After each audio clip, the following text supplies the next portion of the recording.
All right. Welcome to another.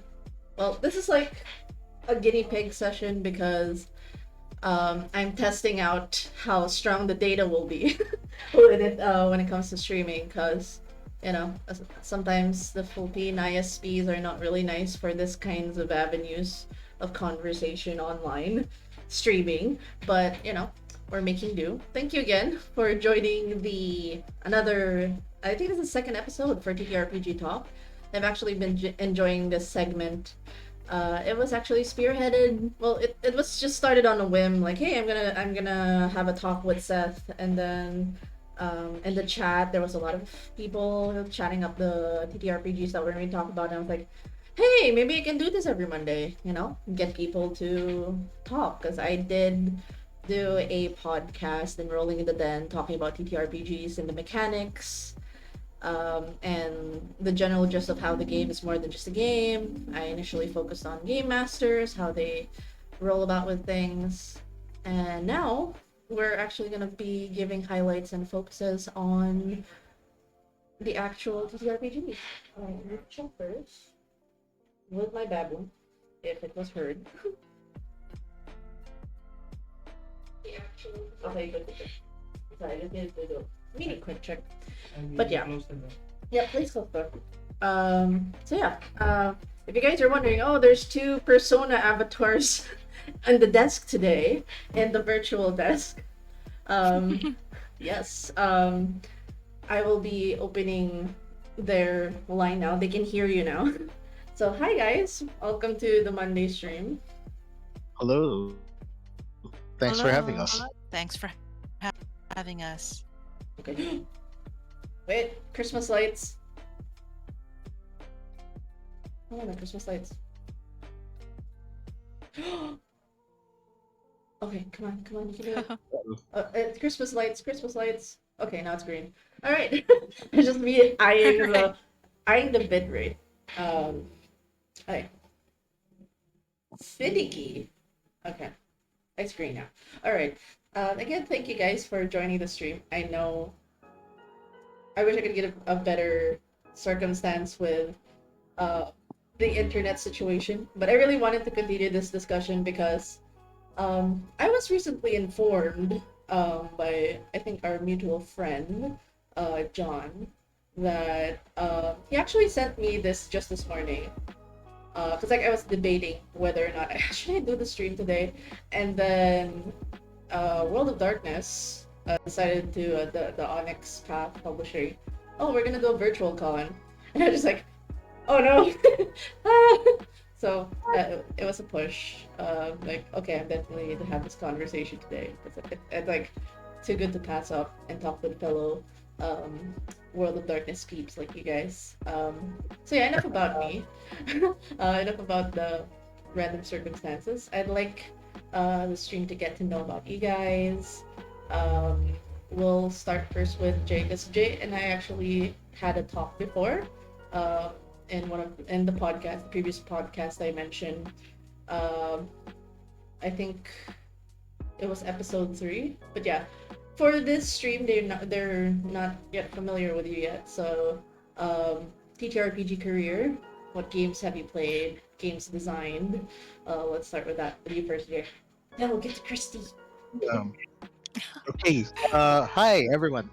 Jay Anyong here, uh, RPG reviewer on PhilGamer.wordpress.com, and occasional RPG writer with a few writing credits to my name. Uh, uh, Game designer, somewhat. I wrote Badass, which has had sort of a niche audience, and all around GM. There's a game I've likely heard of it or have reviewed it, but Mage in this case is one of my favorite games in both variants. So I'm really really happy to be here. And Yeah. on to you, Christine. Yes, let's go to Christine. Hi. Hi, I'm Christine. I can't say I have a TTRPG career. I'm morely with video games. So I've worked with a video game company before as one of their GMs. But mostly, I'm my husband's first critique and his first guinea pig for any of his games. Nice. That's really good. You guys somehow have a really good um, chemistry when it comes to like games in general. I guess since the episode today is really about Mage, and I'd love to hear about like how you guys got into Mage, and like I've heard that this is like the first system you guys played together. So I kind of want to hear how it brought you guys together. You know. I, it's funny how your voice changes when you get that. Okay. I will not name the exact year. It was a while back. um, 19 kopong-kopong. di naman, Hindi pa mga nasa ano naman. naman. Uh, but we are talking about the time when it was Mage revised edition.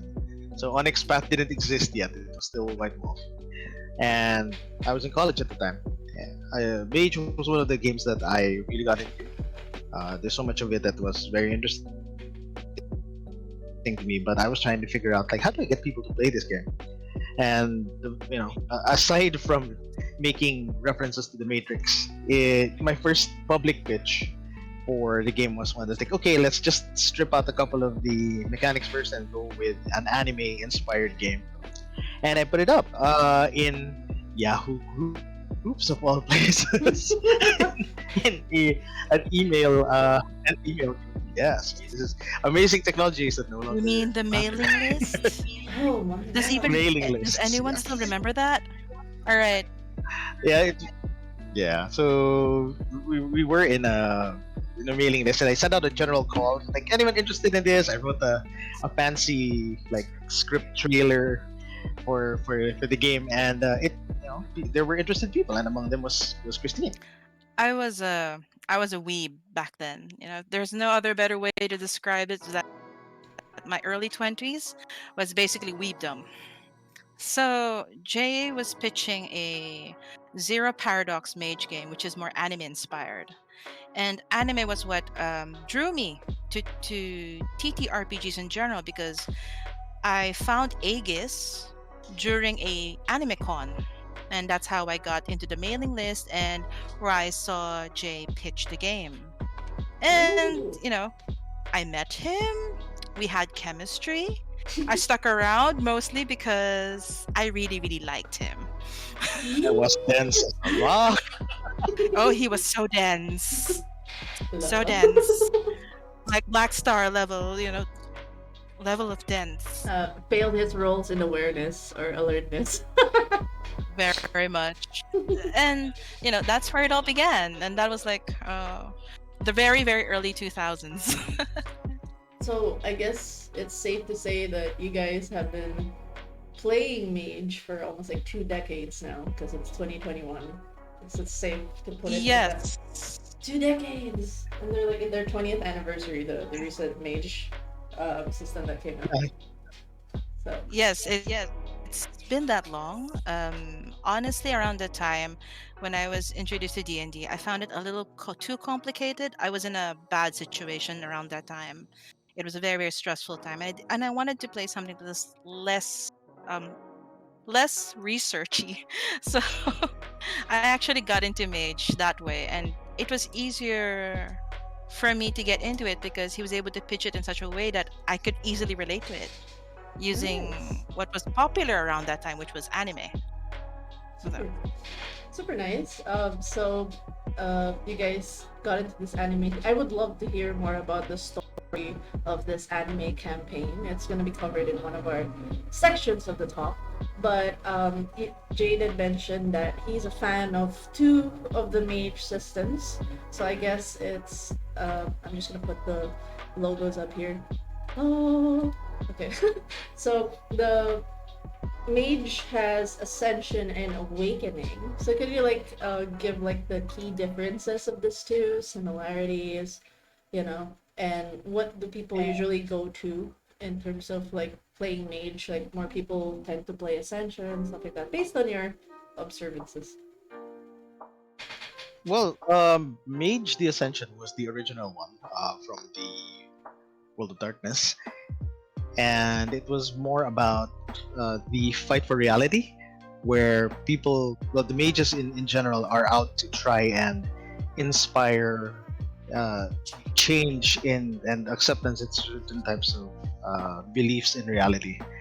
Sounds very high concept, which honestly it is, but it's very interesting from the point of view of when you ask the big questions like, okay, who has the better idea, so to speak, and which ideas should remain viable in the world as it is now versus like how it was before and such and such. But to be perfectly honest, back then it was really more of uh, what do you call this? Copy. I forgot what the term was. But basically, you copy from cultures, and there's a lot of stereotypes associated with it. So it had a lot of growing up to do, and over 20 years, I'm actually kind of glad that it's managed to take on better versions of itself. Meanwhile, Mage the Awakening is the pessimistic other brother of the Mage line. So for this one, this is for the Chronicles of Darkness line, and it's more about modern sorcery. This is less about, oh, I'm here to promote my ideas, which will make the world better. It's more of, I have magic. How do I make sure I don't get screwed by someone else who has magic, and how do I make sure I screw them all over? So if you're a fan of Hellblazer, John Constantine, and that sort of thing, that's Mage the Awakening for you. Nice. Okay, that's the geek version. I'm a filthy casual. Just because I've been playing since 2002 doesn't make me a hard gamer. I'm actually a filthy casual, and I think I could hear some people like arch their eyebrow at that, but I am. So for me, Mage the Ascension was essentially LSD with sci-fi, magic, and kung fu Yes. of the 80s, of fight the man, stuff like that. It's very anime meets Matrix and a whole ton of recreative drugs mixed in. Yep. Ascension was the Call of Cthulhu meets Hunter meets horrify yourself with politics. I actually had more fun with Awakening more than I did Ascension. Oh, Yeah. nice. Yeah, that's interesting to note because like I haven't actually touched Awakening yet. I've only dipped my toes into Ascension. But maybe I'll get to Awakening because I'm really into the Call of Cthulhu franchise. I'm really into the series, so it's Yeah. definitely Well, like um, pessimism and politics sounds nice.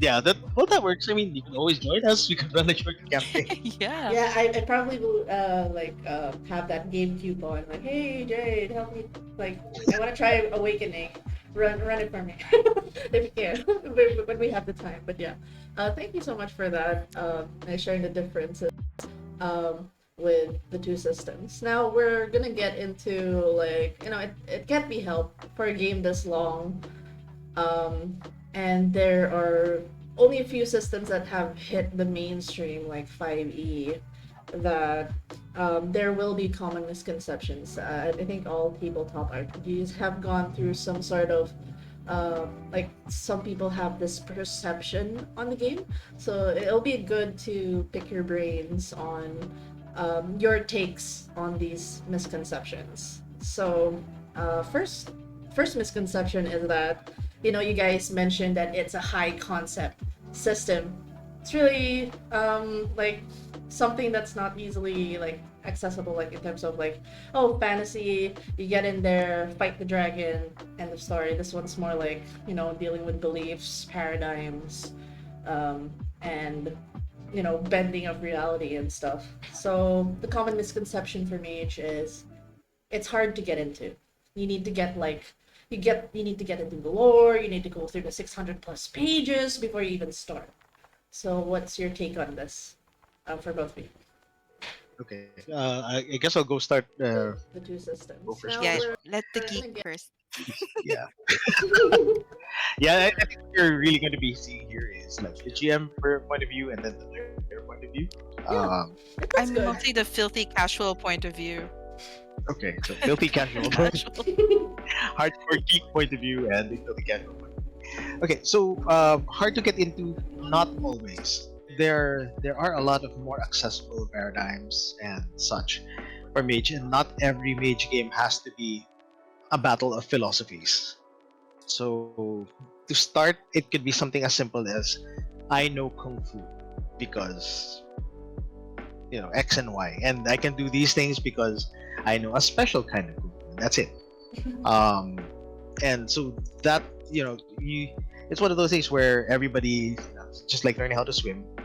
You learn to do the simplest stuff first. Nobody expects you to jump off the high dive platform right off the bat. But what Mage does have is the ability to accommodate that kind of play, and that's something that I appreciate. All right. What about the player's point of view? All right. Yeah, I started I think with D&D. And I think I might have mentioned that I came from a hard time. Like I didn't want to be too stressed with the system, and my problem with D&D was like when we were playing a campaign, supplements will come out. You do the whole reference thing. There's the feats, there's the numbers, which I'm very bad at. Math is not my strongest point. So when I was introduced to Mage, it was actually a great deal of relief because all I could see was dots Yeah. on a paper. Like Agreed. this this many dots equals this many dice. It was like, oh, okay, this is not bad. It's not so hard. I think the complicated part about the system would be when you start leveling up, which is by the time you would have the time to get familiar with the system. So it's not actually a problem. I think the problem was like Jay said, it's high concept. Given how much media we've had from anime, from both from Korea, China, from wuxia, xuanhuan, and everything, I can't say that with that kind of available media, it will be difficult because it wouldn't be difficult at all because there's so much that you can get it from. I think it's the biggest challenge here will be have to be how your GM sees it versus how the player sees it, and that's not actually the game's fault. Yeah. That's something that the players and the GM will have to talk about. Yeah, the expectations versus the expectations in the game, what's to be offered, and what the players Yes. want to get out of the game. Yeah, that's really separate from the system. It wouldn't be the system's fault. One thing Yeah. I was curious when you mentioned D&D. Was it 3.5 or was it fourth ed? Because I think 5e wasn't out till 2015. So I No, was. no, I think it was 3.5 Oh, at the oh, time. yeah, yeah. Um, having started from We do, yeah. Pathfinder, having started from Pathfinder, it was like backwards compatible to 3.5. It was a first system. It's not someone's first system. You don't like. I started there. I appreciated the customization. I appreciated like you can literally puzzle piece everything, but it's not like that's the reason why I really love World of Darkness. It's very narrative heavy for one, and the dice system just simplifies a lot of things. Like, Yeah, yes, that's true. yeah, Oh, look, I have 4 dots, 4 dice. yes, that's it. That's all I didn't think about. That's it. That's all you have to think about.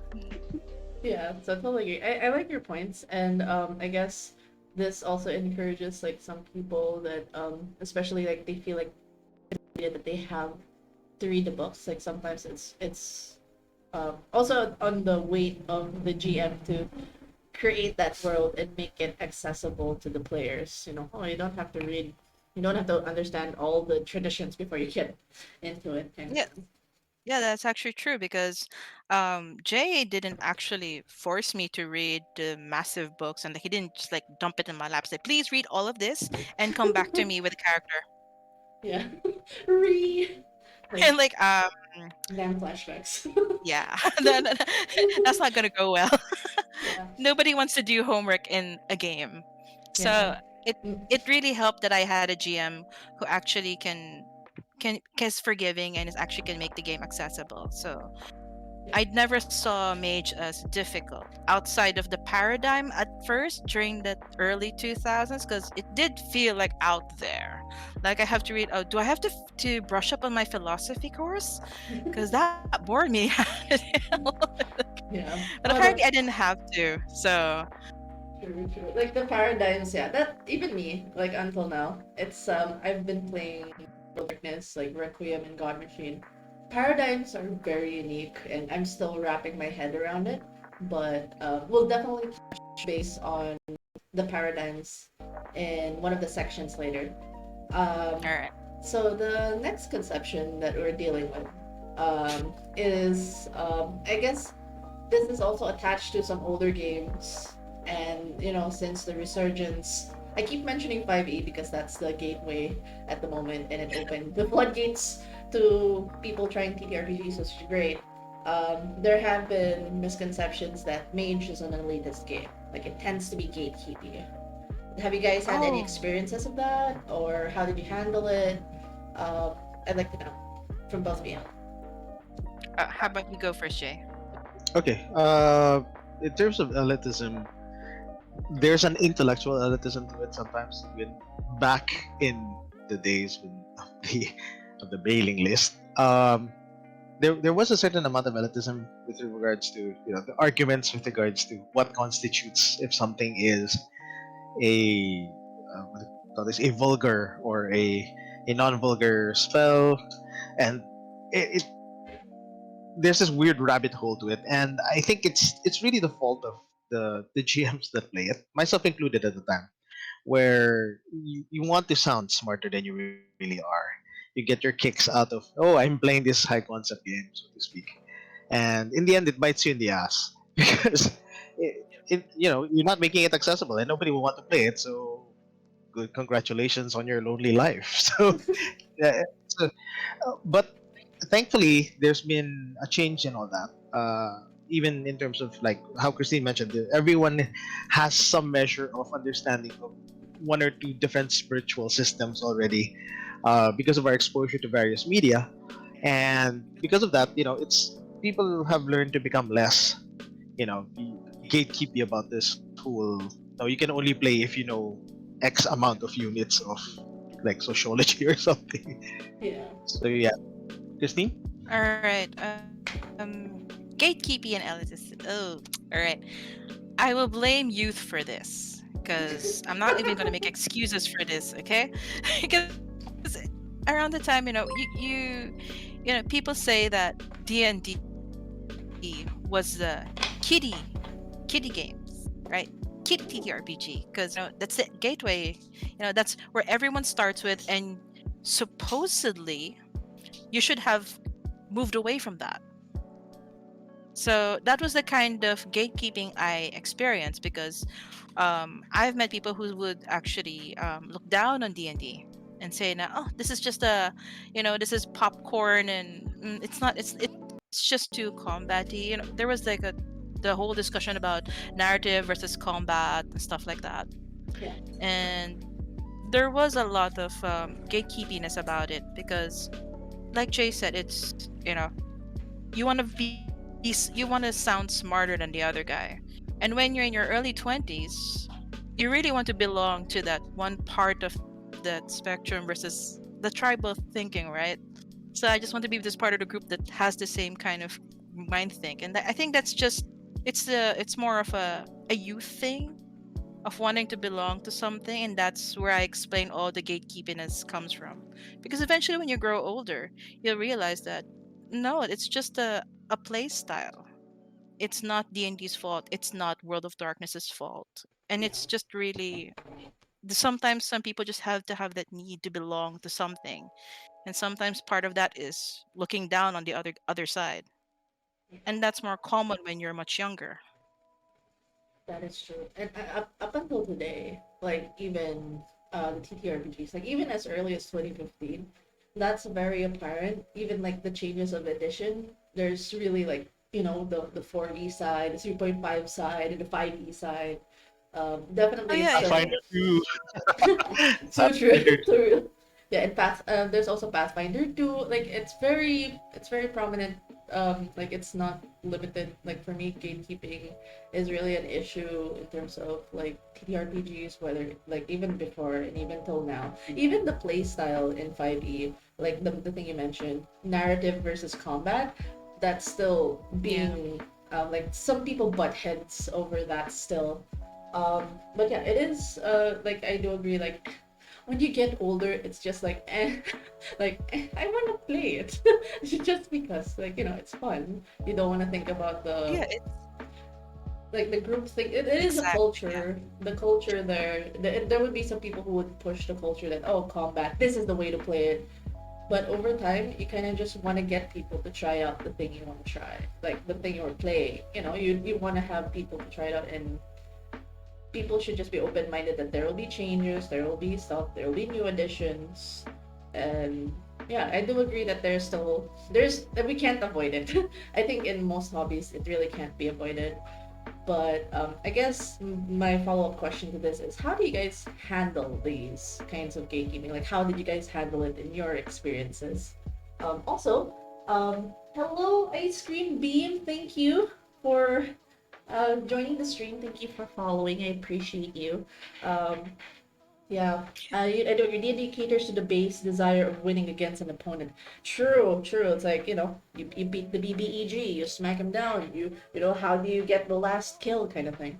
But yeah, I would like to know how you guys handle gatekeeping issues in your situations or in your experiences. How did you handle it? And like, what's advice could you give to people who might be experiencing that kind of gatekeeping? Start your own game. I'm sorry, but it's true. It Not is. not gaming is better than bad game. And if you're going to be running into people which will gatekeep you because they don't like how you play or they don't approve of your approach to gaming, uh, find people who do. They're Yes. out there. I've run for coworkers, friends, casual acquaintances, questionable people, according to my wife. So you meet all sorts, and there will be a group for anybody. It's just a matter of like being able to communicate your expectations and what you want, and sticking to your guns. Because sometimes what happens is that some people are like, "Oh, I'm terrified." There's this geeky fallacy of, "I'm terrified that I won't find people who will play this game with me because it's so geeky. So let me settle for this group." But what if that group is bad for you? You settle anyway, and that's not really something that we should encourage. Yeah. Preach. That's kind of Preach. that's actually kind of why dudes became a thing. Like, just get your own game. So you don't have to settle Yes. for whatever Or is the norm or Kasi the kayo. culture. that is the whole find a game, and if you're not really comfortable with the group, then it's okay to actually, step back. I mean, I've had friends that will also GM and then realize that, okay, we're not meshing. You have your style and I have my style. And I can just opt to not game with each other. But that doesn't mean we're not friends. It's just our styles don't match at all. But in regards to gatekeeping, I always, okay, treated gatekeeping in our youth was terrible because we were young and we didn't know any better. We were horrible gatekeepers, in short. And everyone goes through this. This is like, for me, this is something more of a growing up pain, Yeah. because we all believe that what we like is better than someone else. And as a person who has seen this, and even at one point did this gatekeeping thing, because I'm not perfect and I'm an idiot when I was in my youth. So eventually you'll grow out of it. It will, you will grow out of it. And you really don't have to stay or be with people who will make you feel bad on how you game, because this is exactly what it is. It's a game. It's meant to be fun. We don't all have the same type of fun. We just You just don't play with people who make you feel bad. Exactly. Because at the end of it, like you don't, it's a place where you can like be creative and have your. It's literally for fun. It's not supposed to be um taken to the point that you don't want to go through something that doesn't bring joy. You know, like it's especially if you're setting aside like you like at the end of the day after a long work shift or something or like your Yeah, weekend, you're dedicating time for this, and you you don't want to put up with that kind of culture as well if you're not meshing. And again, you don't have to end friendships for it. I do agree with that sentiment that you can still be friends with people who have different play styles. Like just because you're hmm not, you can still be friends. You can still be friendly, and you just don't have to join their game. That's fine. That's not something you take it personally. They're just, different groups, different GMs. Like I've been told before, there will always be GMs, there will always be groups that meet, there will always be GMs who will find their groups that will find their GMs. That's fine. Like that's the way of that's life. okay. That's how it is. It's like dating, You didn't mesh with this guy. Let's go look for a different guy. Yes. And then thank you for that, guys. So now we're going to the last common misconception for mage. I guess this like kind of touches the first common misconception. Beyond getting hard into because of the lore and whatnot. It's not newbie friendly. So how do you guys like? What are your thoughts on this?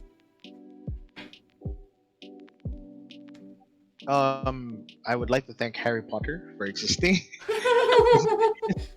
It's a lot easier now. There have been so many people who have gotten into the urban fantasy thing. Harry Potter, got the series by Jim Butcher, and various other, Hellblazer. It's that you can easily point at someone that could feasibly be a mage, and you can say that you can play that guy. You can play, you know, uh, either super kung fu guy with chi powers, or you can play Sabrina, the teenage witch, except with paradox and stuff like that. Essentially, there's a lot more in terms of easily accessible pop culture references. So it's easier now than it was before. And in terms of explaining the game and running the game for, as Christine mentioned a while ago, it's all dots. There's no map. So getting someone to think, oh, you know what? Don't worry about it. Just look at your how many dots do you have here? How many dots do you have there? Here, 6 dice. Roll it. Look for the sevens. That's it. So it's Exactly. easy enough to run. Yeah. Indeed. I guess that's in addition to that, um, like beyond like it's a good thing to point out about pop culture references. How about somebody who's never like there do be people that have not seen a series or have not tried video games. Like how would you explain it? Who's never tried this kind of system? Like, what's your sales pitch for Mage? Because I know like you've done anime as a sales pitch, but there do be some people that have not touched anime or not familiar with pop culture references. So how would you pitch it to them? Those kinds of people.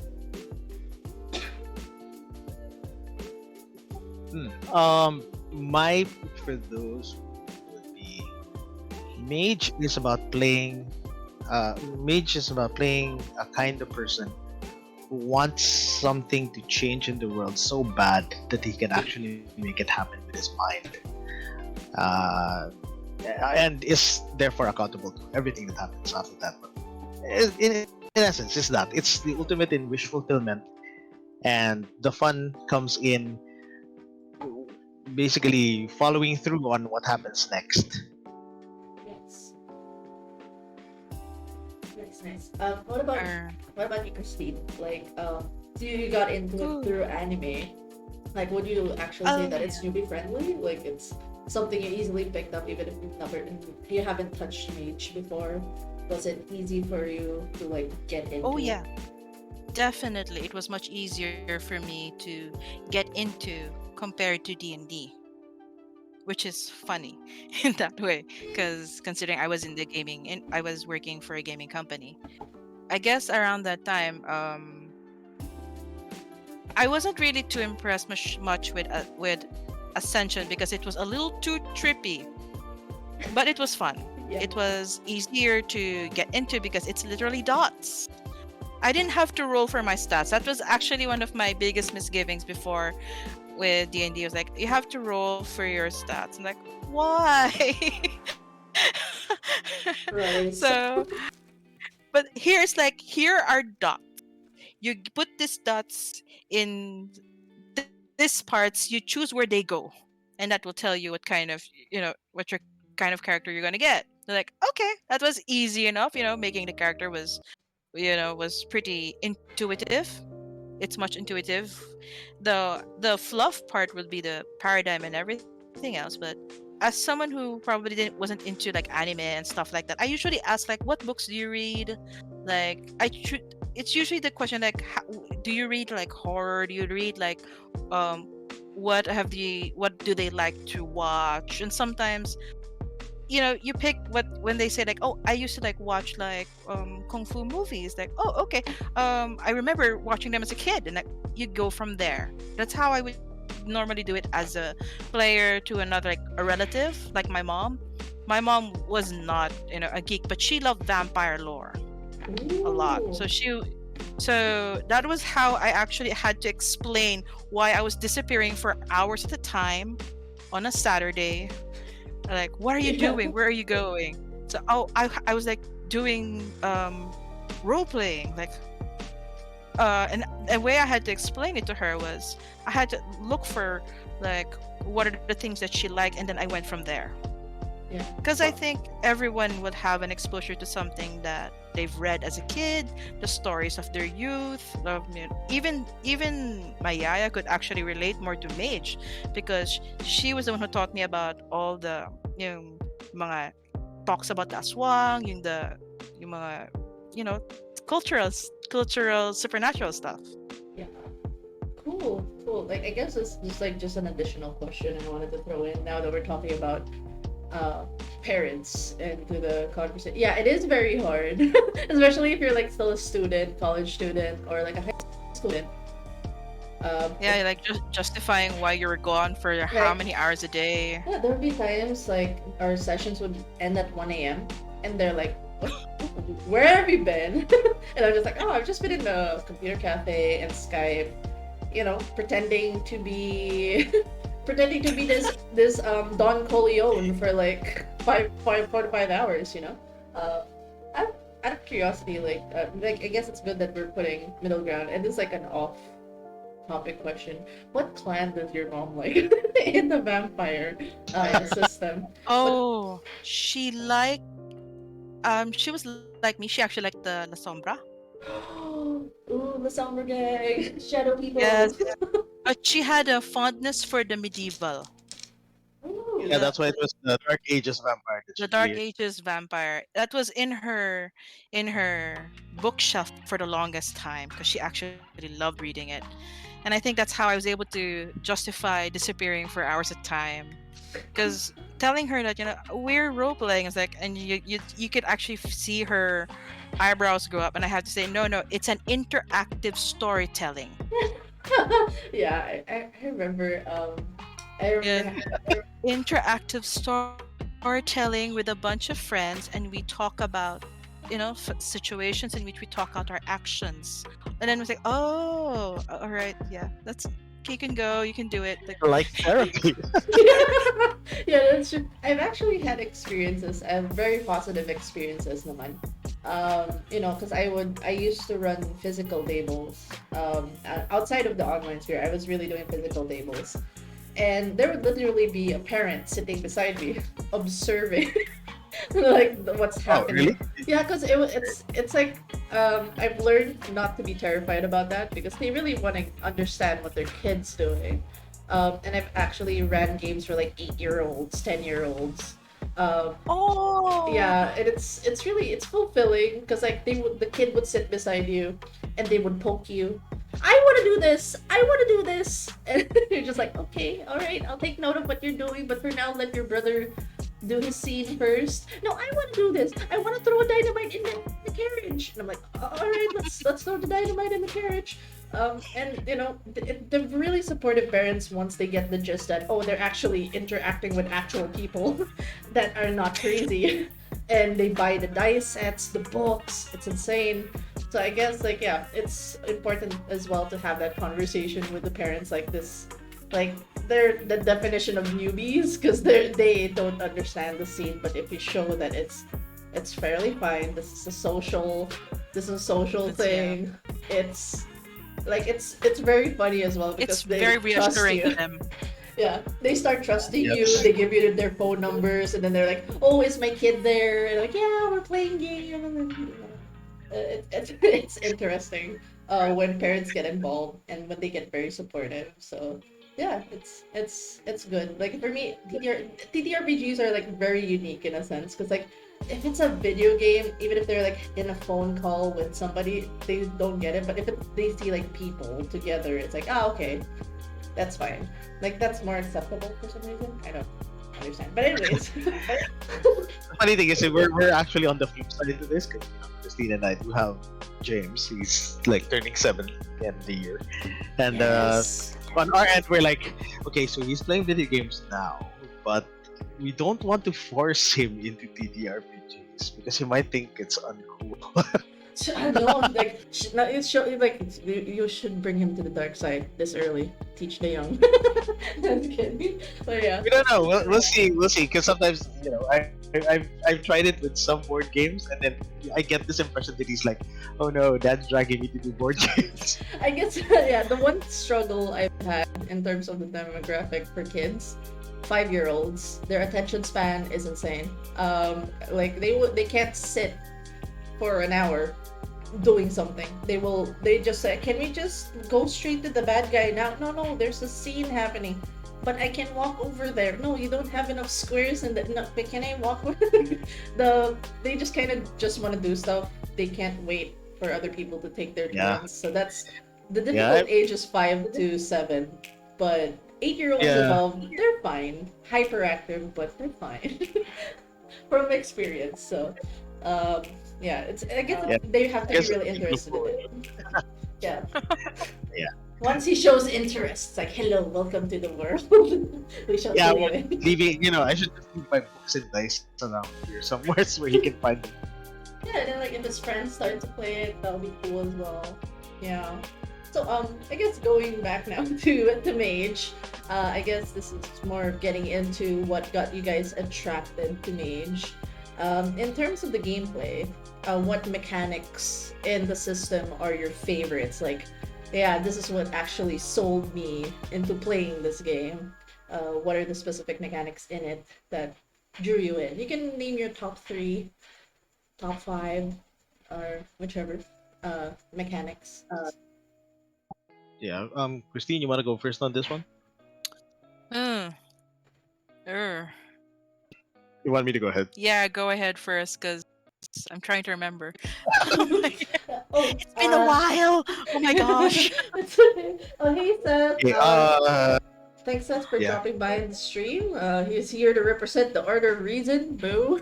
No, just kidding. Okay. Mechanics. With regards to mechanics, the ones that I do like about it are, well, the concept of avatars, paradox, and paradigm. So those are the 3 mechanics that we're looking at. The avatars are essentially a driving force behind every mage that is simultaneously the source of their magic and the source of their inspiration to evolve the magic into something greater. It's this weird, sort of a subconscious mirror self that tries to push you towards becoming more than you were magically, regardless of which incarnation this is. because some avatars basically just hop from soul to soul eventually, and you might have just adopted this avatar from a long line of other souls that have become mages, and you're eventually being forced to evolve to become greater than human, and it's interesting. Of course, avatars can be as relevant or irrelevant to the game as the GM feels it's okay, because I have seen some mage games that have twisted the concept around to, oh yeah, the avatar is some sort of psycho magical parasite that latches onto you. Now you're screwed. What? Um, What? yes, Oh my that's an interesting way god. to twist it around. Essentially, oh, congratulations, you inherited this, proto magical parasite that's essentially taken on the subconscious image of Zeus, and he's hounding you to do stuff. Um, so Damn, now you're like that's a host of terrifying. alien intelligence. It is terrifying, exactly. But World of Darkness, and the other half is avatars are sources of inspiration or some sort of iconic image of yourself, which is why we chose the persona images that we have for this chat. Yeah. Try not to think too much about.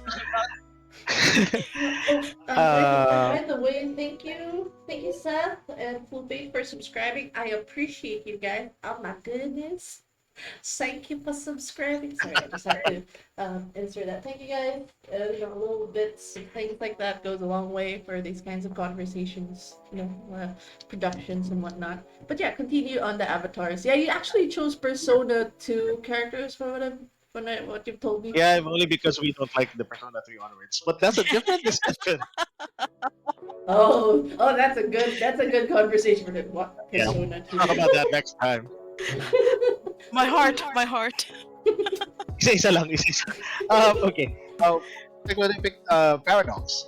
Paradox is essentially reality backhanding you for trying to mangle it into the way that you want versus what other people want. It's interesting to me because it's sort of kind of matches more of the Asian let's toe the line sort of thinking. That old saying about the nail that sticks out, that's you as a mage whenever you cast a spell. Yeah, So and it's uh, it's funny. Seth just commented, "See, this is why we need reason in order to fight back against the predations of the avatars." unfortunately, the technocracy also have avatars, so yeah, you're shit out of luck. So, um, in any case, and of course, the last one is Paradigm. Paradigm is a fantastic thing. It was groundbreaking, so to speak, when I first read about it back in Age Second Edition, and it really stuck with me. The way that I've always seen Paradigm is when you're a mage, you're powered by belief, at least in Ascension. So in order to sustain that belief, you need some sort of logical or magical logical framework to hang your spell casting on. Yeah. And Paradigm is what sustains that. It is your thesis. It is your framework by which you enact your will. Here I go with the highfalutin words again. But that's essentially how it works. And why it's so important is because not only does it tell the GM, okay, you can do this because this, but it also informs the GM of the opposite. So, therefore, your voodoo guy who pokes nails into straw dolls can hurt someone from afar, but he can never ever teleport, no matter how many dots of correspondence he has, because it's not sustained by his framework. And that was beautiful because in one concept you were able to like take all of the world's magical practices or beliefs, and then you can actually enforce it in the setting in the game, and that's absolutely brilliant from a mechanics perspective. Yeah, I totally agree with that. I want to ask though. You mentioned that this is just in Ascension. What did they use in Awakening? Do they have paradigms? Oh, that's another kettle of fish. In Awakening, what they did was they basically stripped the paradigm down to a single universal one. So everybody is essentially part of the same metaphysics. So it's not about how do you justify doing what you do from a positive accountability standpoint. In Awakening, it comes from a moral standpoint. Why the hell did you do what you did? That's why I love because Awakening so much. because you see how much you hurt people in doing this because you are a selfish asshole. Oh, so That's is it like Awakening. alignment? Like if for like on a 5e standard, is it kind of like alignment? What they did in No, Awakening? no. In Awakening, nobody cares about your alignment. Um, Everyone's evil. in Let's Awakening, go. everyone everyone is different shades of evil. Uh, Even the player characters, it's really more of okay, so you can do this now, and there's it's no longer an argument of oh, we get this voodoo guy fighting this magical hacker fighting this stage magician and this Shaolin kung fu trained guy. That doesn't happening in Awakening as much, but Hmm. the conflicts in Awakening really is more like, did you just mind control my co-worker's daughter to Whoa. go out with you? You little Damn. shit. That's what Awakening is. So that's why we enjoy it more. I don't know if it's because of Yes. age, because we no longer like this GI Joe style of oh look, everyone's specialist in some bizarre, obscure thing, and more of okay, you did what? It's like how do we fix this? And did you leave any witnesses? It's like no witnesses.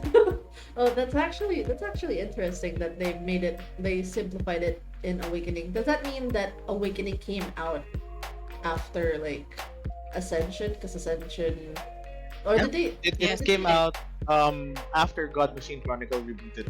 I was like, I feel my heart goes out to God Machine Chronicle right now. They're not part of the official system list. There's Ghost Hunters. No, The it's not the same. No, it's kidding. Anyways, that's a hard different time.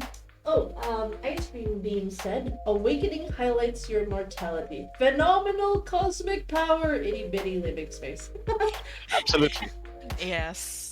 Oh, that's cool. I actually want to try an Awakening game first as a You're player welcome before to join us.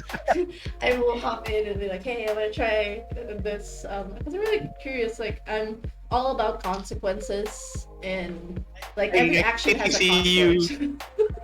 Yeah, I completely see you as that scene in that meme. Where this guy comes in with a box of pizza and sees the apartment on fire. That's pretty much it.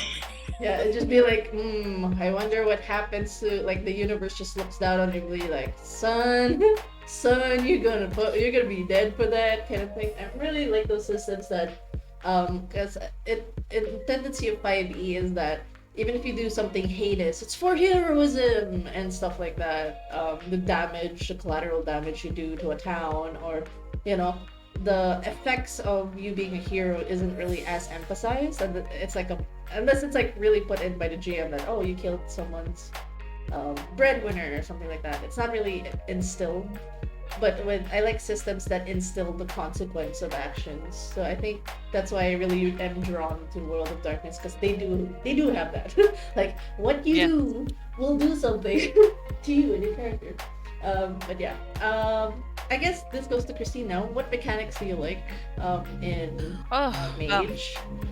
Since Jay well. mentioned avatars, uh, paradigm, and Oh, yeah. So what's yours? all right. For me, since I've had Jay as my GM predominantly for Mage, a lot of the things I enjoy were also partially what he enjoyed because he tends to highlight the things that he enjoys. So you know how it is, right? Yeah. So the paradigm was a good concept, definitely. A bit tricky around the time when I started playing it. You know, it would have been easier if I started playing it now compared to then. But I actually found my stride when I actually started playing Awakening. For me, I think my favorite would have to be Paradox. Yes. Yes. Let's talk Yeah, about Paradox is paradox. yeah, it's Paradox. It's Awakening is a game of hubris. It's pride. It's pride writ large. And Paradox can be that reflection of how far you're going to fall. So and how much the world's gonna smack you for it. So the whole play of of that dance, that delicate dance with you, how you interact with the world and how you interact with Paradox is interesting to me. It's a little more different compared to Ascension, because Paradox will just backhand you. Yeah. Like, no, bad mage, bad. Like you have this you have this your Ascension was this essentially they rolled up newspaper and you smack the puppy's nose when it pees on the floor. Yeah. I'm sorry. Like, yes, bad, bad. You're not supposed to pee in the floor. Bad puppy, bad puppy. Yeah, that's actually cool. And this is from the woman whose icon is a shibari. Yeah, I do appreciate Paradox because, like, yeah, you're using all this stuff to like do your will, like will into existence. Like, you basically can do whatever you want with your powers, but the paradox is basically, the universe turning its head to you and notices you. And I really like that. I will agree that that's actually one of the good mechanics that I still need to get around on. I'm slowly adding, like, I do a post scene paradox effect. I don't try to apply it on the spot yet because I'm still new to running it, but definitely would love to get into it. I think there are two mechanics as well that I want to get your thoughts on to like better explain to people, like the concept of essence, arete, and quintessence, because there is paradox and there's Right. quintessence. So Yep. let's go first with essence and like what play does it have on the system, and quintessence, which is the opposite of paradox. Okay. Essence is essentially like what flavor your avatar comes in. So your avatars are again they're like this driving motivational force that has a form, at least your mage. The thing about Ascension, actually, there's one thing that wasn't listed in the mechanics mentioned, and that would be the Seekings. I'm not sure if you're familiar with that particular mechanic because that's a little arcane. But essentially, okay, essence is like what kind of avatar do you have? They're generally sorted four types. I Yeah. don't know all of them: questing, dynamic, primordial, something. Yeah, the other one I Pattern, forgot. pattern, I think. So yeah, the thing with it is that depending on what motivation your avatar has, that's really how they manifest. Primordial avatars are like literally uh, very baseline uh, like concepts and things like if your avatar for example takes the form of the goddess Nyx or something then sure there'll definitely be a primordial avatar. Meanwhile questing avatars are avatars that encourage you and push you forward to discover the next big thing. It's less about being the eternal, which is more primordial, or being a stabilizing force, which is I think the pattern. And we just have Yes. to remember what the terms were, and the dynamic, which is basically the ever changing.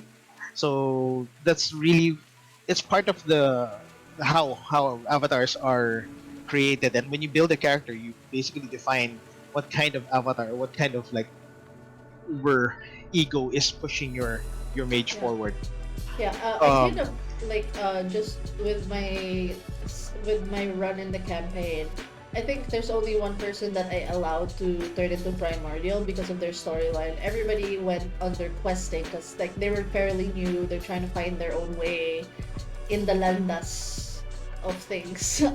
So yeah, I really like that. It's actually it's based on the avatar that they've chosen, and like, so far their avatars are still hidden away. The only character that's been actively reaching out to their avatar is just one person. He plays an um, older person from an ancient family. So and then like he tapped into like what Christine said. Like the Awakening has a lot of, I mean, Ascension has a lot of recreational drugs involved. So his character got into that. So yeah, I really like that they really thought about each and every mechanic that it actually applies in game, like the flavor, the concept. Like it's not just like a blank square that you just put in there Yeah. for fluff. Hmm. Like there is an effect to it. I guess next is Quintessence, but for that, thank you, Yeah. Paulo J. Cruz, for subscribing. I appreciate you. Thank you for subscribing. Thanks for checking out the stream as well. So what is it? Like if there's Um, paradox, what's quintessence? Quintessence. Well, to be fair, quintessence is easy to explain. Quintessence is essentially mana. It's magic points. And essentially, the more quintessence you have available to yourself, the easier it is to make your spell flow smoothly into reality. So it's a resource in the game that comes in material and immaterial forms, and is a valid form of currency between mages. Oh, so So you can give your quintessence to someone else. What does it yes, do if you in have game? What does it do in game? um, in game, technically you can spend it, I believe, to reduce the difficulty of the spellcasting skill, Ooh, that's cool. which is why it's such a valuable resource. They can do that. Because They can apply it to their spell. Like example, if it's 8 above, they use it and it becomes 7. Something I like that. think I'll have to double check because it's been a while since I've run the system, but I do know it makes it easier.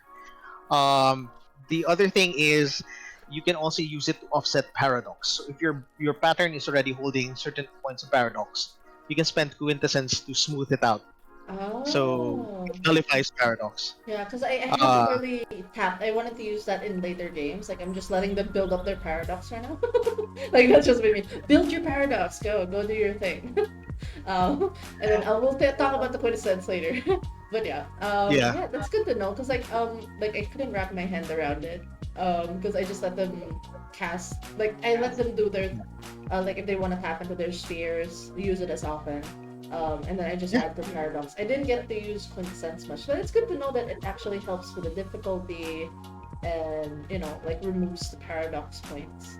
So yeah, this is something I'm gonna ice bring up. ice cream game has the right and the wrong idea about paradox. Never take paradox. Unleash it upon the world. There, And nice. Paolo's right about the karmic padulas. That is exactly what quintessence is. Yes, Um, lands on the karmic palusot. Thanks, thanks for that. Yeah, and that's good. At least that's something I can bring up, to them. And I yeah, guess and then, yeah, arete. arete. Yeah.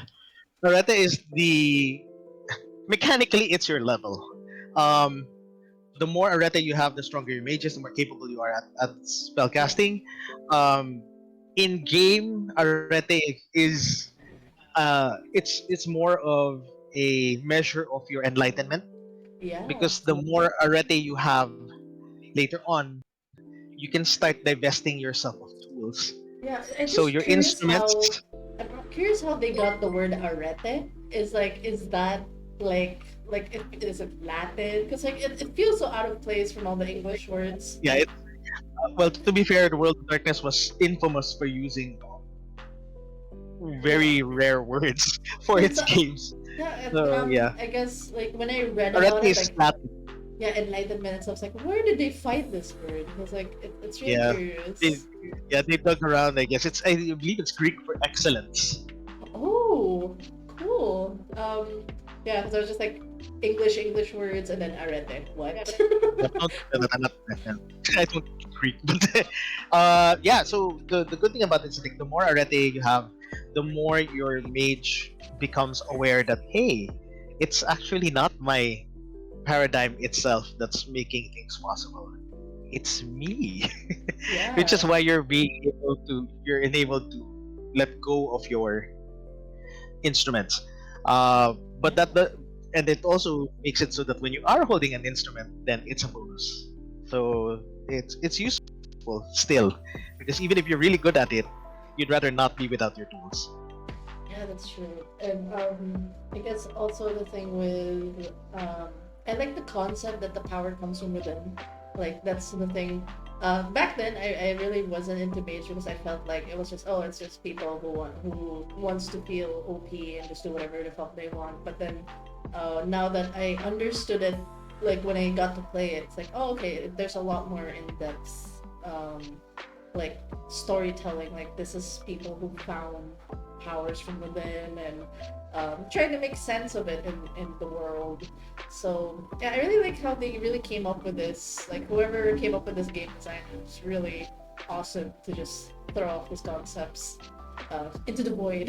And now that we're playing it, I guess now this would be a perfect time to talk about the stories and the affiliations you're drawn to, like the campaign stories, like that you really liked. What were the plots? Uh, What did your characters do? I guess at the GM standpoint, what what plot lines, like of all the mage runs that you've had, which ones were your favorite stories to let the mages experience?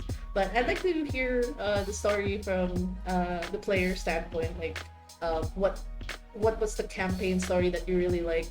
What did your character do there? And yeah. all right. All right. Here's the thing when we play under J. J has a basic plot line overhanging. It's not entirely too detailed because like it's a game about consequence. So Mage in general, it's he essentially just we give him the rope in which to hang ourselves in the game. So he doesn't have to work very hard to rope us in because he will remember what you did. Oh. He will Oh. remember, and he has along there was I think another player actually described as that he will remember the puppy that you kicked and it'll come back to bite you like 10 levels later. Ooh. Something like that. But that's for me that would be for ascension. Awakening is a different kettle of fish, especially how Jay runs it because it's much more political. And the monster isn't the supernatural horror, it's actually other mages. And in the table that we are in, that means even the table that you're not completely 100% there with everybody else. It's not hold hands and kumbaya. It's more like we're holding hands, we have a similar goal, but I do have other things behind that I can't tell you because it's going to interfere with my own ambition or motivation and stuff like that. And that's for me was the fun part of playing Awakening because the monsters are secondary. It's the mages that you have to be really, really be careful with. And Nice. it's I think it's and that for me that is the fun part for me. That whole how do you one up the other mage? And how do you do that while one upping the other players and not get caught? Yeah. Oh, that's actually cool. And what character did you play in this scene? Like what Oh, spheres were they using and what was their character concept like? oof. Okay. One of the last mage game we played. What was she? Where was it? I think she's from the Guardians of the Veil, right? Yeah. Yep. So Guardians of the Veil. Guardian of the Veil. I don't have her character sheet at the moment, so I don't remember much of her spheres anymore. It's been a few years. But one of the things I liked about um, the group that she was in is that one of her abilities is that she can actually change her identity, like Mm. appearance, who she is, and it's one of the things that she has. And for her, it was too personal. It's for her. It's like it's no different. It became a point wherein you don't know who the main personality is anymore. Ooh. So like she got lost in And the multiple masks that she was wearing. yeah, the Uh, mask that she was wearing, it's come to that point, and only to realize later that her soul was broken to begin with. That's why it's been pieced out piecemeal by her mentor. Who, so that's how she was. And her journey was to put herself back together. We never got to that part because we had to like stop because real life stuff happened already around the time. But that's what I enjoyed about her because none of the other table knew her other masks. And some of them were actually doing things that contradicted their own that went against their own missions and stuff like that. Interests in their, conflicts of interests are there. It's that whole thing, that basket of, I guess, that basket of drama in there in politics. It's what hooked me with Awakening, Yeah, understood. definitely. Yeah, just a bit of a segue. Thank you, Rodent Vampire, for joining the lovely Den. I appreciate you subscribing. Following me. And also thank you for the lovely conversation on chat. Yeah, I learned later on when I gave Mage a chance that, yeah, the OBness, like, you can't just do, like, I realized, like, it's very much like the World of Darkness games that I've played, God Machine, and, like, you have these power sets, you have these skills, but you can't just go willy-nilly about it. Like, there will be consequences if you do that, and I really did appreciate the run that I went with. Like, shout out to Ches, because Ches is the reason why I'm getting into Mage. Like, I got into Mage because I appreciated that he did the local scene. I guess that's the story. Like, for me, that's the storyline that got me into Mage. He made it feel like because, like, the concepts of, like, multiple mages, like the affiliations, like, at each other's throats. It felt like a foreign concept, but when he put it in a local scene, oh, okay, yeah. Like, I get why the politics is like this because, he added the local flair to it, which is what I liked about the storylines. Like, if he made it accessible in a sense that I could understand it because it was in a local scene. It was localized, and I could relate to it because it hits close to home. I guess, but beyond that, there's some affiliations, there's some sects that are mentioned in Mage. Which ones are your favorite for you and Jay? Like, what are the ones that you gravitate towards? Like, yeah, I like this affiliation. Because there's a lot. There's, like, the nine traditions and the technocracy, but which ones do you guys like the most? Okay.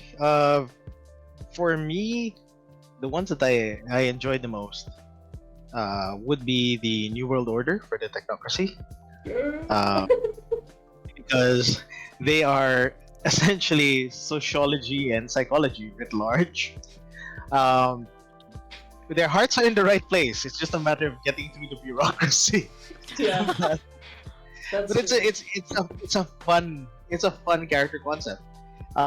You can do everything from, like, implanting Manchurian candidates in for hapless mortals, to basically getting stuff done without looking like you're trying. So, that's why I actually tried running a Technocracy game. And I do have the 20th anniversary edition of the Technocracy book.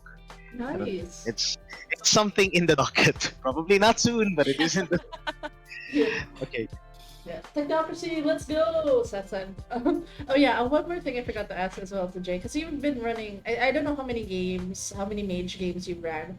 I guess which of those did you like the storyline the most, and can you divulge the storyline? Like, what story did you give the players, and, like, what was the city, what was the world like?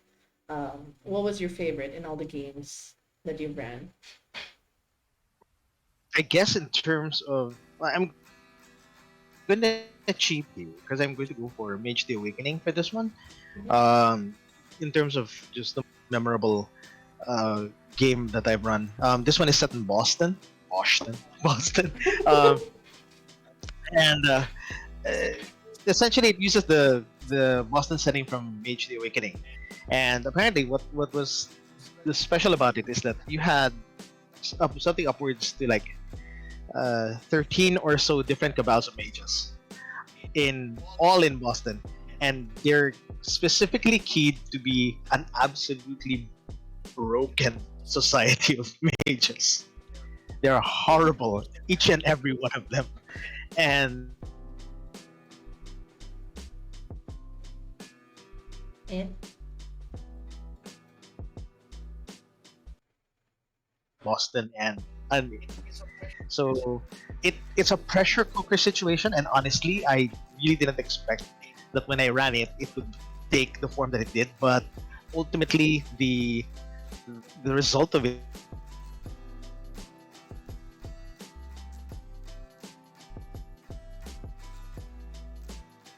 is conflicting cabals while trying to undo the machinations of something that was existing outside of reality and was trying to enter ours while trying to beat the crap out of their own personal demons and deal with the fallout of their snap decisions and or loose ends in the game. So it was a lot of work, to be fair, and honestly I wouldn't be able to pull it off if I hadn't actually encoded each session on my blog uh, at the time because of the sheer number of characters and storylines at play. But I learned a lot about that, and it's something that I was able to carry over to my other games of Legend of the Five Rings and other games in general. Nice, nice. Yeah, encoding is key, especially as a DM. Like, I ended up recording my mage scenes. I know there's going to be a lot of details I'm going to miss out, so I need it on recording. What do you call this? Paolo, PJC, mentioned that he became fascinated with the Sons of Ether. He used, because a DM, my friend Axel, Horrid, he worked it into his Monster of the Week campaign, and I was playing a Flake there, and it meshed with my character concept. My friend was really into Mage. She's been trying to get me into Mage. That's how I knew about World of Darkness. Shout out to Horrid, Axel, that got me into it. Yeah, Songs of Ether is actually a good tradition. Like, that's one good affiliation. I guess going now to your favorite affiliation, which, like you mentioned New World Order, but what about the 9 traditions? Which ones do you like there? The ones in the traditions, the ones I like the most would be, huh? Actually, that's really hard to answer now. I think it's one of those things that I started because you know how it is with Mage. The first time you open the Mage book, you naturally gravitate to the Euthanatos. Yes, the go Everybody, Euthanatos. everybody starts with the Euthanatos, and then eventually you're like, oh, maybe these guys are cool. Um, from at this point, I feel that I'm okay the with two things. Either if I'm to play a Son of Aether, which is absolutely fantastic, but I'm under a mandate to not play too many of those because the ideas are I can hear the sigh, like, oh no. I'm curious about the exactly. And then the storyline. other one is the Ecstatics, the Sahajia, the Cult of Ecstasy. Nice. I'm Mostly curious. because they're they're horribly stereotyped.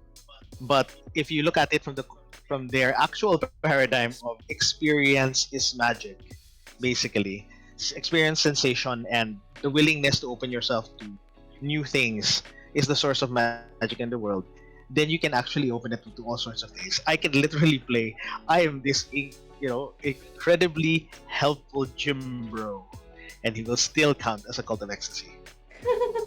Yes. Nice. I'm curious though. Like I said, bro, do CrossFit. Promise, dude, you should really try intermittent fasting. Here, let me take your current weight. Let's check your body type, and I can fix you. Give me 2 weeks, bro. Oh, I wish I could have a gym bro like that. But yeah, I guess this is me, like, just like a segue question. Do you have any fun stories about Sons of Ether, like how you used it in game, that specific tradition? Now that you have like this particular mandate, I'm curious what's the story behind it. I had a son of Aether whose basic concept was literally a living stereotype of the 1950s mad scientist, complete with pencil, mustache, and ray gun. And he was completely okay. It's just that he had strange approaches to coincidental magic.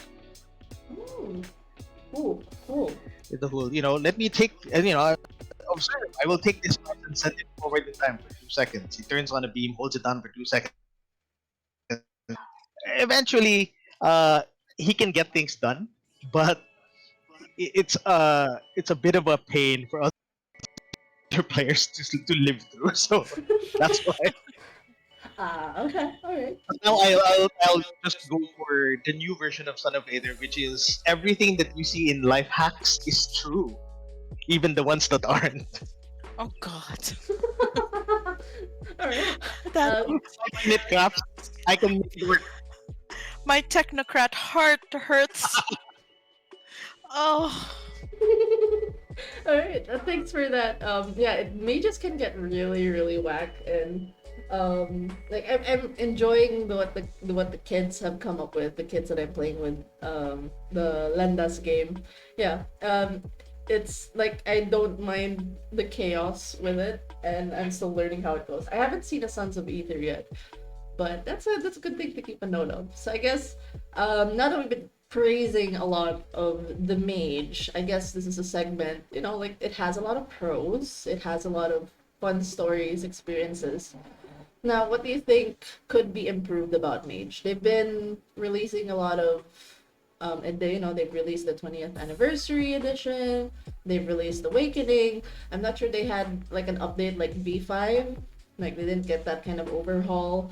But what do you think can be improved about the system? Like lore wise, game wise? Like your thoughts on it? Honestly, at this point, I'm not entirely sure, but maybe something more simplistic in terms of the mechanics. Let's be fair, even looking at the 20th anniversary version, you really do feel that there's still a lot of the 90s stuck in there. So, Uh, um, yeah, I agree. There's still a touch of 90s. It's hard to take that out, honestly, because that's the, I would like to say the soul of Ascension. yeah, it's baked into Really it. came it and it's really baked into it. It's hard to get it out. And I don't think it should be, because that's what made it a very different game compared to, it's what makes it very unique, even compared to Awakening. They're not the same. I don't even think they're the same game. Yeah. So they can stay in terms of like the theme and the 90s vibe, but like are there any mechanics or like gameplay or lore overhaul that you wish could be changed? Or something they could have handled better? I think if anything, it's well, the 20th anniversary edition is special because it's literally meant to be a giant book that compiles an entire edition. So rather than having to go through the information through multiple source books, they give it to you in one chunk, which is unfortunate. The original way that they rolled it out in Mage was that they had the core book and then they had a meta plot. So every new supplement that they had talking about a new um, like a new tradition or something would push the meta plot forward. In 20th edition, they took that out. So in a way, that was an improvement in itself because meta plots and such were something that felt like a treadmill for a lot of GMs and gamers at the time, where they had to buy the supplements or else they would lose out on information on what was happening to the world, to the game world. But in a way, it was also successful from a marketing standpoint because it did get people to repeat buy. Yeah. Uh, yeah, but in terms of improving, I don't know, simplifying the system, maybe, but you already have dots. Honestly, it's really just getting people to sit down and think of what works for you. Maybe the one thing that the game could benefit from was having uh, some sort of discussion of where you can take it. Mages, all these things. It's kung fu, it's sci-fi, it's X Files, it's everything. It's Harry Potter, but how do you distill that into individual campaigns? So more GM advice maybe, but that's me talking purely as a GM. Yeah. What about Christine? What do you think? You feel like in the games that you've been playing, like what do you think could have been improved? I think it would be nice if they actually had a module, because I think that would help bring in um, players in much easier, because it's a big game. You can say this the system is much simplified compared to other systems, but There's a ton of fluff on it as well. There's a lot to consider. So having a sorry, I forgot like that this small packaged version could actually help bring in new players. Yeah. That's how I feel because I think I would appreciate it better if it started from there, and then you go on to play the actual meat of the game. Because there's a lot of supplements, there's a lot of things that you can read, but after a while it gets heavy and heavy and heavier. Yeah, S- it does get overwhelming. it gets really overwhelmingly it gets overwhelming that even an old player would actually feel, oh man, this is just too heavy for me to even play anymore. Yeah, like bite-sized chunks, like that allows for one shots or like, I guess the one thing I think about when it comes to modules is like how Fantasy Flight did it. They released like a beginner box with a small storyline and how to use the narrative dice, how to do the XP. Like they kind of handled it well with from my opinion at least, how they handled Edge of Empire, and I think Legend of Five Rings, the latest one in Fantasy Flight, before they stopped. They kind of did the module based thing, which was really nice because that's how I got into Legend of Five Rings. Yeah, modules, you know, White Wolf and Onyx Place release modules, nice bite-sized chunks. That'll be nice. Yeah, that's actually a Yeah, good point. I mean, yeah, I mean, the awakening to a mage itself can be itself a module because you're learning what it is to be a mage. You had a life before you had became a mage. Yeah, So for me, that would be like a fantastic way to start out mage. yeah. You know, you don't even start as a mage. You started as this ordinary human being, and then you awaken into a mage, and you learn from there. And Yes. that itself could be a really cool module to start with. You start small. How did you become a mage? Yeah, that's cool, and at the same time, I think something that can be further supplemented by the Nice, nice. Yeah, I like what PJC said. REEGM and bias. Every time I try reading Mage, fantasy Yeah. when you I wonder if I should just play in the something else revised instead. Sorry, what? yeah in mage when you try and raise your arete, you actually undergo a seeking, which is something like a vision quest that's initiated by your avatar. Nice. So that's where your avatar's essence and nature and what image they take comes into play. Sometimes it's very subtle. Sometimes it can be a full blown acid trip. But the point is, your avatar literally drags you to your next evolution of your enlightenment, and that in itself is already a very compelling what they call this series of narratives that will keep players involved, because all of a sudden your player characters are literally being dragged to become more and more enlightened Yeah. until they can ascend from the world of darkness and just go to wherever it is that ascended mages go. Yeah, that is true. I guess we're the next question I'm gonna ask. This is actually when we created a GC, and we kind of had a bit of chats. Also, thank you guys for helping me out with some ideas for lendas for some of the affiliations, because I really wanted to focus on affiliations for the campaign I had, and you guys helped me out.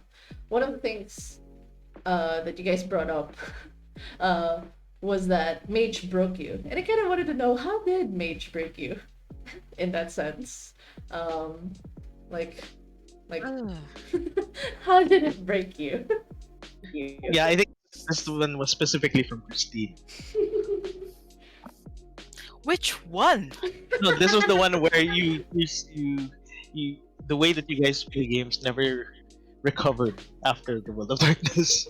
Oh, shoot. Yeah.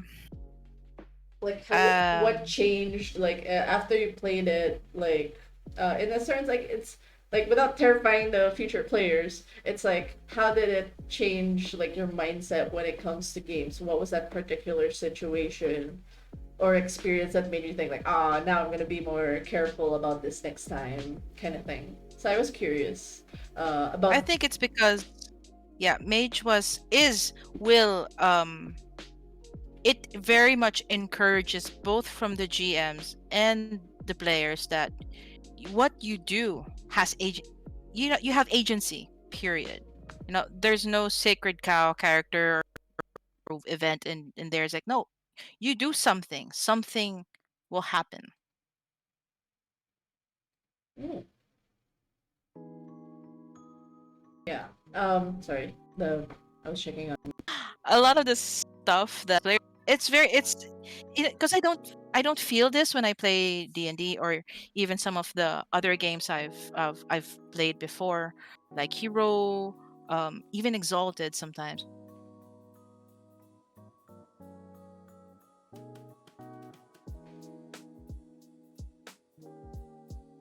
because the whole point is that you are changing the world because you are a mage. Whether it happens to your liking or not, well, them's the breaks. You gotta live.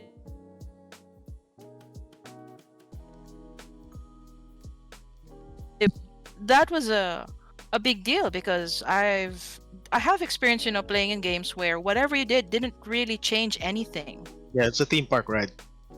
It's a theme park. Yeah, it is a theme park ride. All the shenanigans, all the fights. It didn't change the world. It's still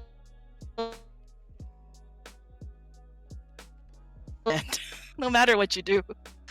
So Mage really encourages that, you have agency here. And for me that was an enlightening.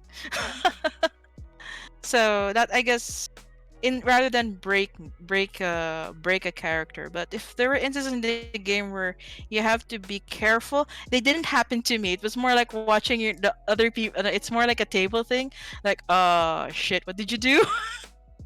And why are we cleaning up after you? That kind of thing. Yeah. Yeah, I guess that's actually good because like I've rarely experienced games like at least on the typical D20 system where you do have agency to like smack things, but the actual like the reality and world effects is like done by you, and like the effects of your actions kind of thing goes on a macro level. I've only seen Mm-hmm. that kind of setup in World of Darkness systems, and to some extent, powered by the apocalypse, but more simplified because it's like pro input of characters. I like this system is very like pro input on the players. Like you do stuff. Like the GM will set up the world, sure, you get put there, but your actions will mold what are the after effects of this world now. Like will the mages suddenly go hunt you guys down because of stuff? And yeah, essentially like it wouldn't like I like that it would make you more careful next time rethinking about decisions. Oh yeah. So yeah, I guess we'll go segue real quick to like you mentioned paradigms as one of your favorite mechanics, Jay. We're focusing now there. Eh, Lamal, focus. Okay. Figure guns. So there are different paradigms mentioned in Ascension at least. They have like a dedicated chapter for all the paradigms. And which ones are your fave? And I guess the overall concept of can a mage truly be a mage without it? Because like they went away with it with Awakening. So like, which one's your favorite, and why do you think it's important to have to becoming a mage? I think in terms of the paradigms, the question really more comes more to are paradigms necessary for ascension to feel like ascension? And the answer really there is yes. Um, which paradigm is my favorite? I would confess I've been GMing so many characters that I like all of them. even the Celesti, I mean, um, Nefandus ones, um, because each one is a valid way of looking at life, and there are multiple cultures, religions, and systems of thought to support each one. Actually, before this call, Christine and I were talking about it, and we realized, you know what, you could actually literally just turn the what do you call this, the KonMari philosophy into a paradigm, and it would still work. Um, it's just a matter of finding that hook and why it matters and resonates to your particular mage. My I guess my feedback is the paradigm I dislike the most is the wishy-washy one that doesn't commit. So if you have a player character whose paradigm is very very soft in the sense that, I can do whatever, I'll just copy whatever I can think of. I will grab a sword and I'm a Jedi. I will, grab a keyboard and copy the Matrix. My paradigm is movie magic or pop culture. Um, those are fine in terms of instrumentation, but the paradigm behind it, the reasoning, the belief, and everything, that has to be rock solid, especially for mage, because you are playing a character whose belief in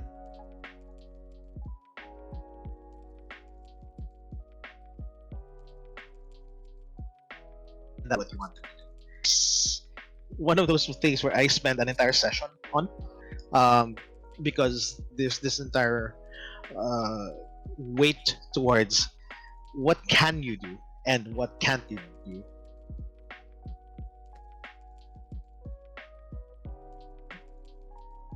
What can we, where does this all come from? Where does your determination come from, and whatnot? So that's where it really is, and the I guess this answers your question about, can a mage truly be a mage without a paradigm? No, you can't.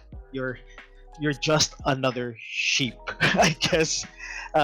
You're a mere mortal because you don't have the will to power anything, and until you do, you'll just be the regular poor sod in the world of darkness.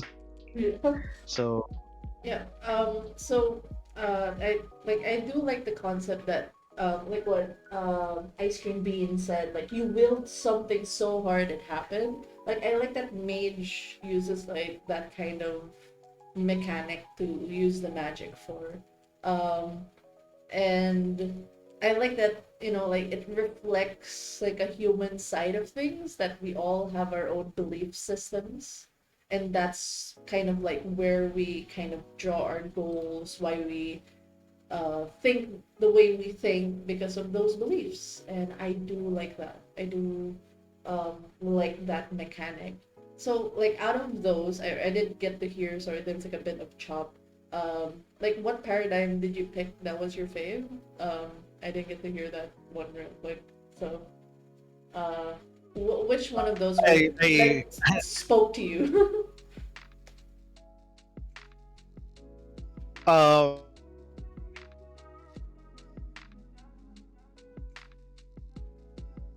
Hello? 50% paradigms, even in the 20th anniversary.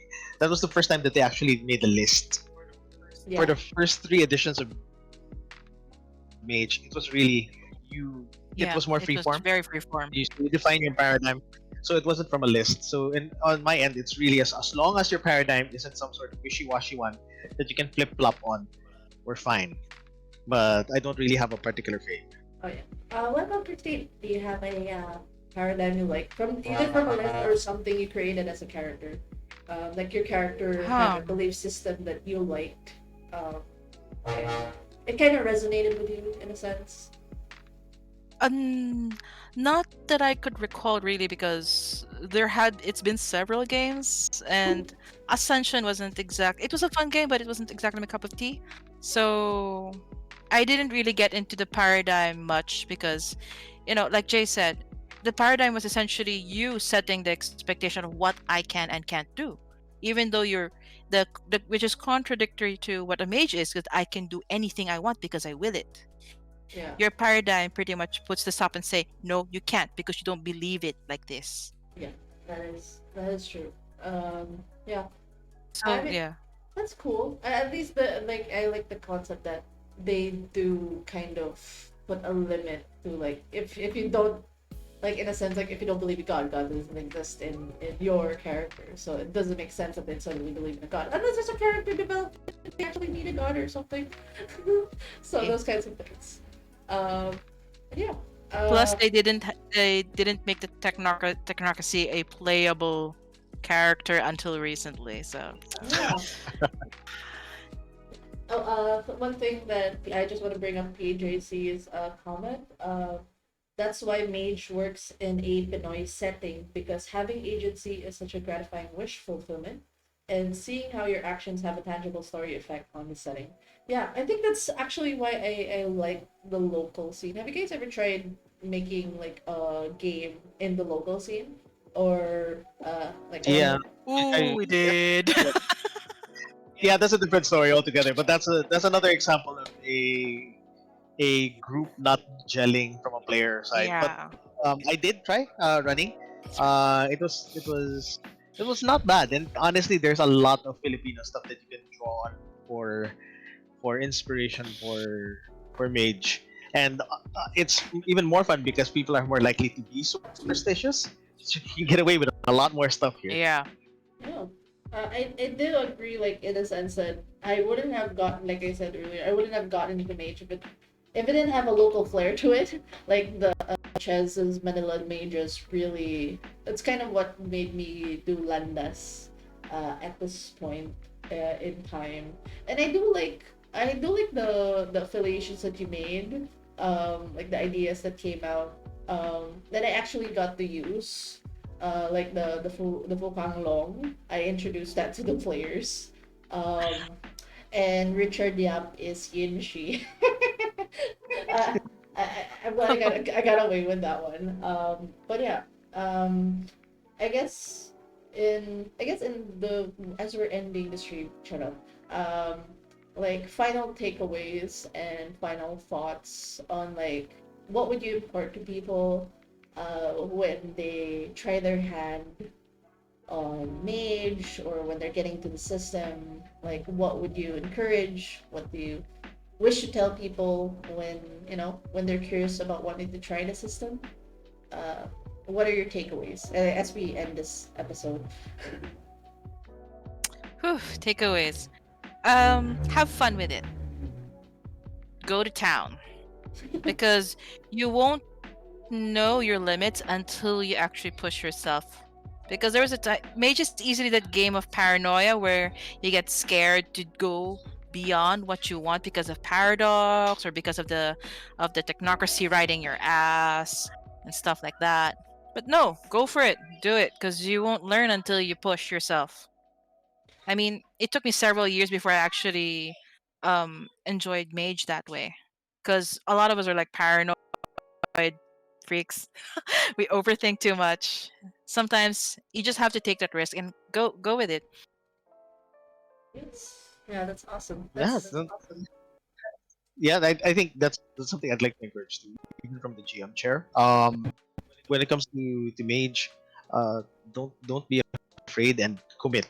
Uh, when it comes to Mage, remember you're supposed to have that sort of willpower and that kind of hubris that can change the world to your will. So run it that way.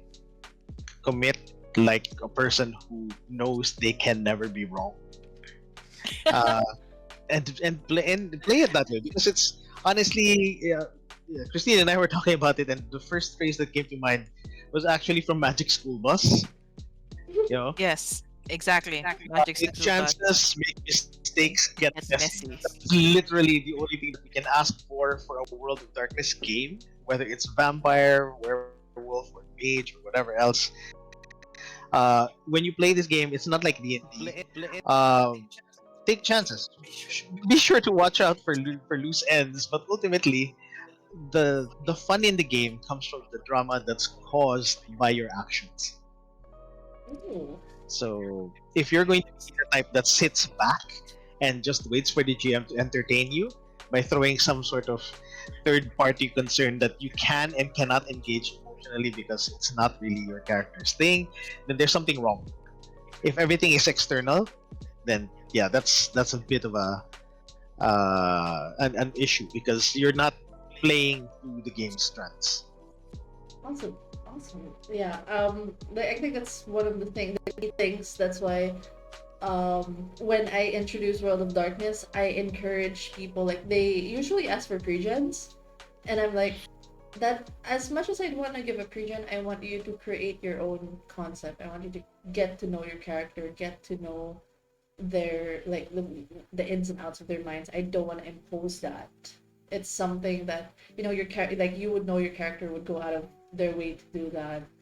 And like, it's much better if it came from the player, that they would go out of their way or do something that's in character, as compared to just like, just a pregen, or just that kind of, what do you call this? I prefer, like, I do agree that it shouldn't be an external thing. Like, it shouldn't be something that, like, everything the DM. Yep. Don't worry. I followed. I followed the Small World J. I will post afterwards.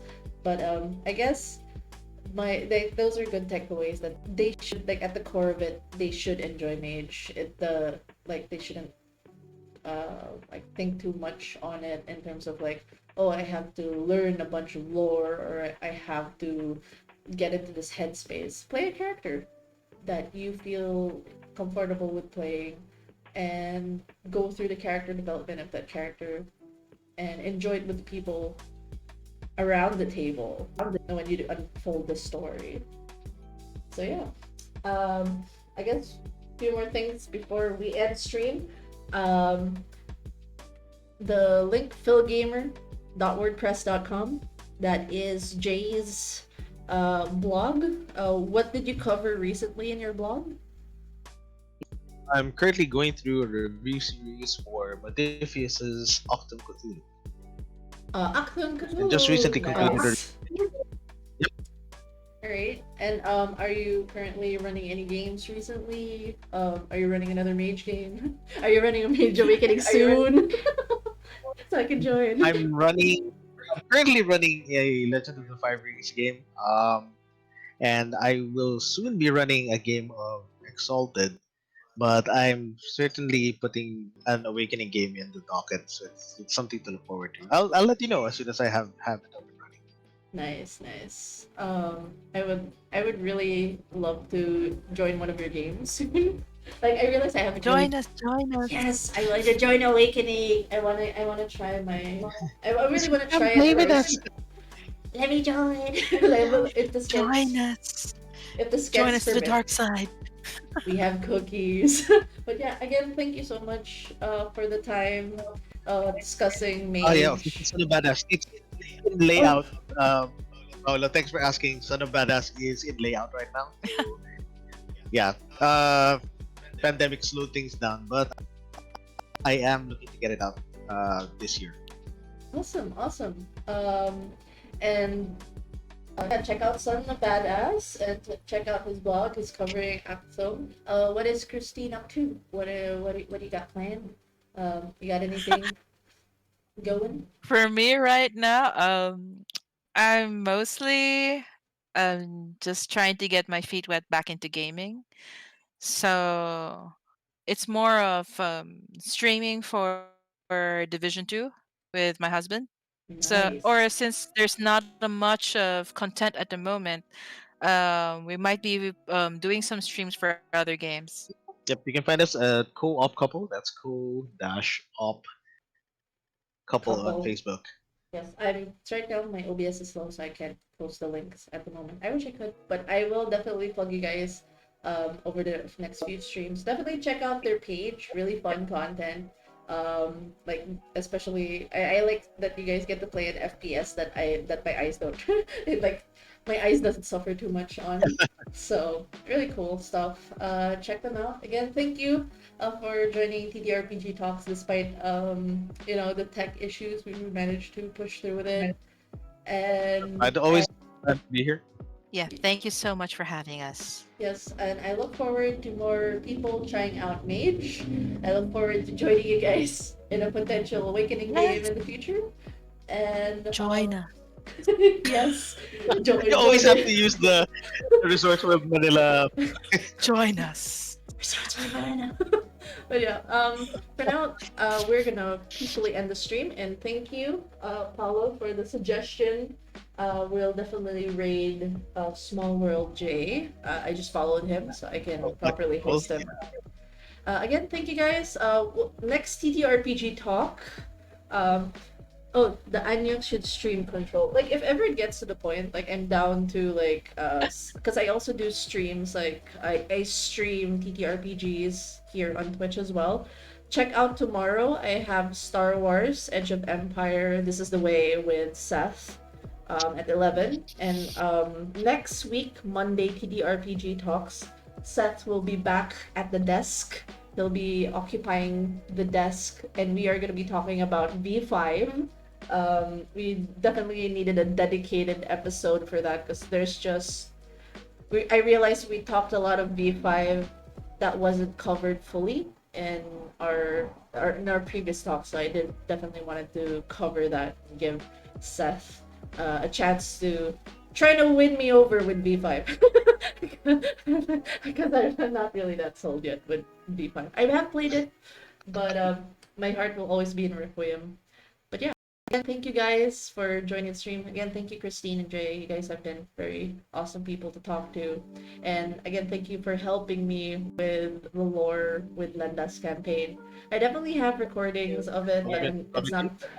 Yeah, I've been using a lot of Jay's lore for the traditions and very helpful in building my world, the localized world in Manila. So, yeah, let's go. I'm gonna properly end the stream. Like, I'm still Do it. learning. But yeah, goodbye guys. Thank you again. Oh my god, that's 10 viewers.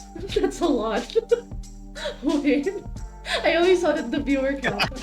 That's a lot. That's a lot of people. Thank you for watching, and again, thank you, Jay and Christine, for Thank you for having us. having us.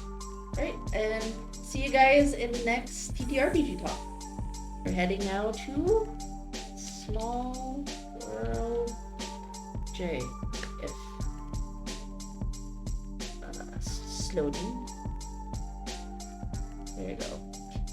Alright, we're hosting him now. Feel free to send a chat his way and, say the DenMother sends her regards as you guys head there. But yeah, bye!